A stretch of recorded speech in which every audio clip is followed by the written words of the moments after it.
G'day cheeky dogs, my name's Margie and I'm an Australian currently living in America. And today we are going to be breaking down the new Bluey episode TV Shop from season 3C. And oh my gosh, this is probably one of my favorite episodes for Easter eggs because there are so many. And yes, of course, we will be talking about Wintons' dad and the Terriers' mum and their flirtatious relationship. I do plan on doing a more in-depth theory about their sort of relationship and looking at some of Wintons' dad's past and his cameos in past episodes because it's actually really cool, the idea between the two of them getting together. So I will be doing that in a theory video probably in the next 2 days, but of course I will be addressing all the really fun Easter eggs that are in this episode, such as the cars, the locations, the hidden dog details, our traditional Easter eggs, of course, bumworms, the idea of wanting to feel young again and seeing that through different parents, as well as of course the lesson of this episode. Now if you're not in Australia, obviously you aren't able to watch this episode unless you use a VPN. So I do have a link in the pinned comment down below. I am not sponsored unfortunately, but I am an affiliate with NordVPN and that's what I use so that I can watch these episodes, as well as the Behind Bluey podcast that is also only available in Australia and has some really cool information about the behind the scenes of each of these season 3C episodes. So let's get started with the title card. This episode of Bluey is called TV Shop,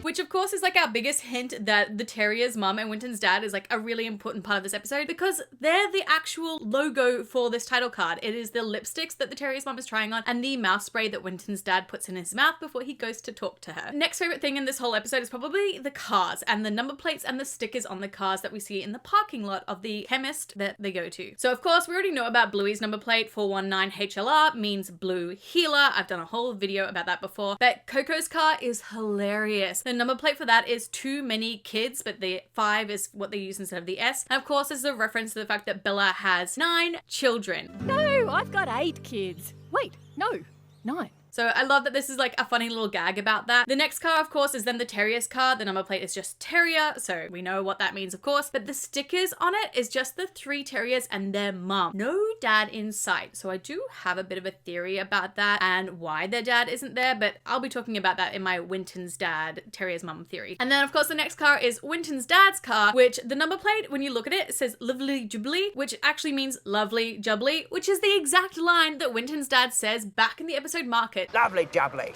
Which is the only episode where Wintons' dad has actually spoken in. Now, of course, we've already heard from Winton before that his mum and dad have divorced, that they have different houses. fly over my dad's house. He has a pool. Where does he live? I don't know. Winton. I know he doesn't live with my mum.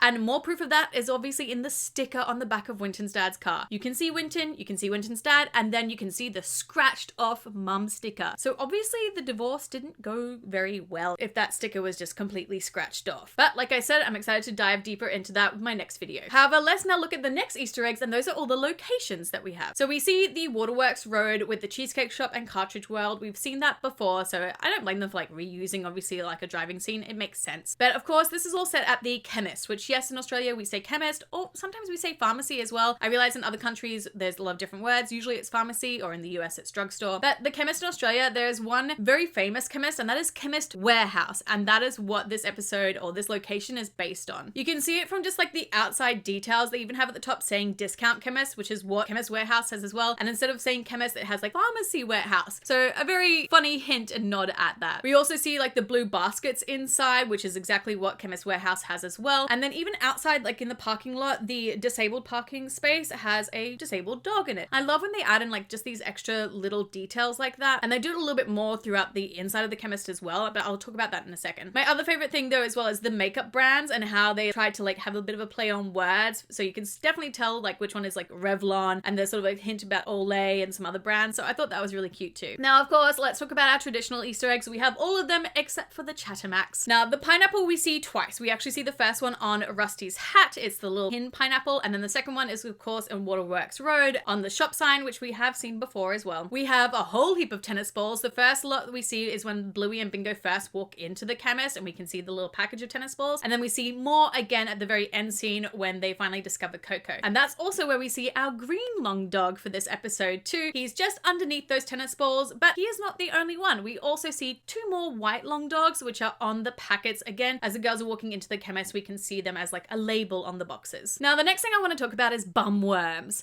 Do we have bum worms? worms? No, you don't have bum worms. And this joke is just so funny. And I talked about this already when the trailer came out and they were like making this joke about bum worms. And a lot of people didn't realize that this is like a real thing. And especially in Australia, this is a real thing. We worm all of our kids in Australia. I remember the worming chocolate as a kid. It tastes disgusting. It does not taste like chocolate. But yeah, this is a really big thing in Australia. A lot of kids from ages like 5 to 10 can get bum worms. It's also known as like threadworm or pinworms as well. And you can also get like dog worming chocolate for as well. So it's kind of funny that like the bum chocolate works for both humans and dogs, and that's sort of like the joke in this. Oh, I want bumworm chocolate.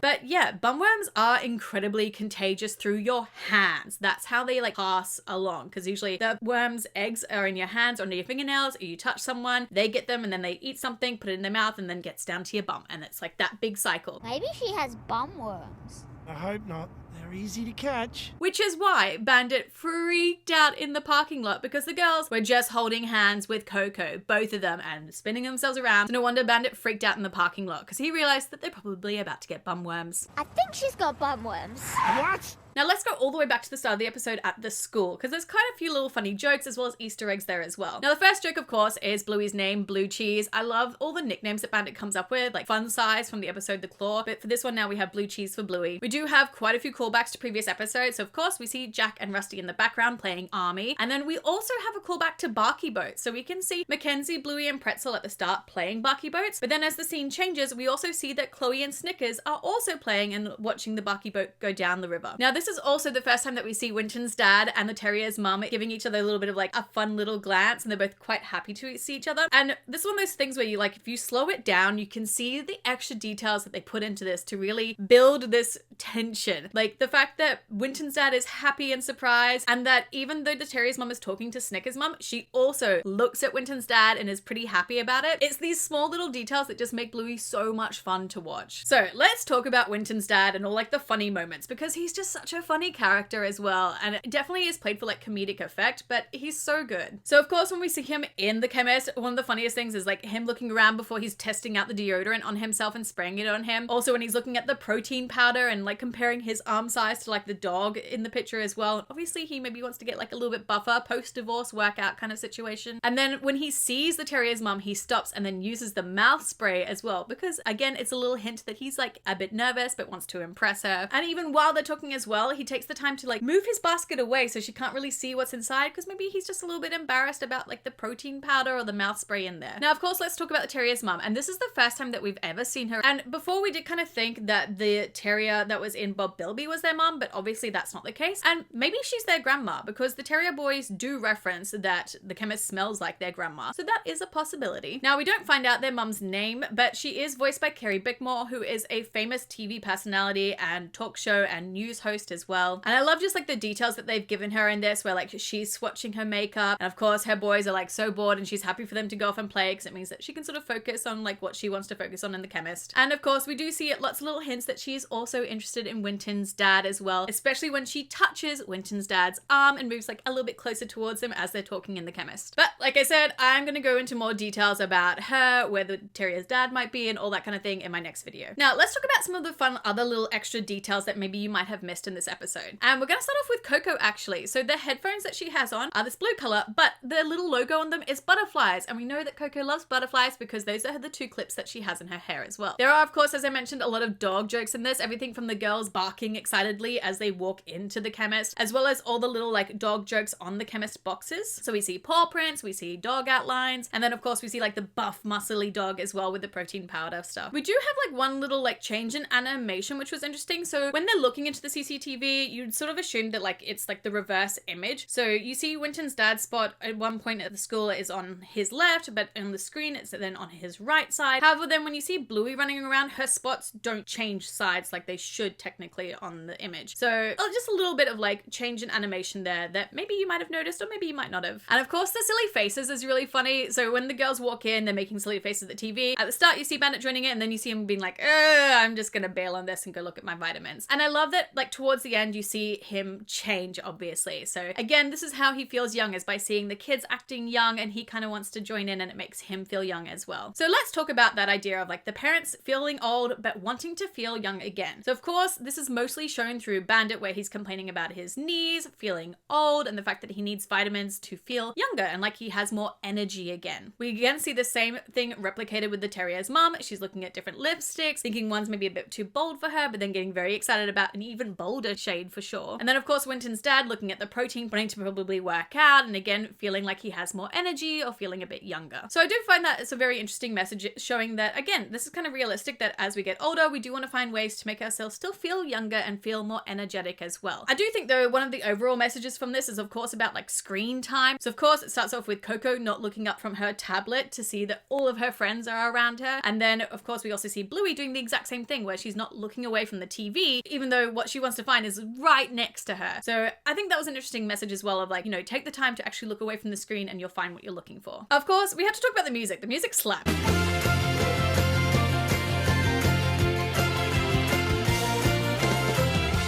It's amazing. It's so good and so different, I feel, as well. Like, this is just such a different vibe than what we've normally gotten from Bluey. Like, there's a little bit kind of like lyrics in the background a little bit. And I don't know, it's just amazing. Again, I feel like the music and of course the dance moves from all the kids just really made this episode so fun to watch. Like, I know when I was watching it with my family, my children were absolutely loving it and dancing every time the music came on. So well done. 10 out of 10 for the music. And honestly, overall for this whole episode, 5 out of 5 long dogs for me. I absolutely loved the messaging in it. I loved all the Easter eggs, and I loved Wintons' dad and Terrier's mom and all their like flirtatious scenes. But cheeky dogs, let me know in that comment section down below, how many long dogs would you give this episode out of 5? I'd love to know what your favorite thing was from this episode as well, and if there's anything else that you noticed that maybe I might have missed. Also, did you manage to find my Chattermax and long dog in the background of my video? Now, as I said, I will be doing a more like in-depth breakdown about what's going on with Wintons' dad and his family situation, as well as the Terriers' family situation, so that'll be out later this week. And I also plan on doing like a Coco evolution as well. So I think it's really interesting how her character's been portrayed over the 3 seasons. So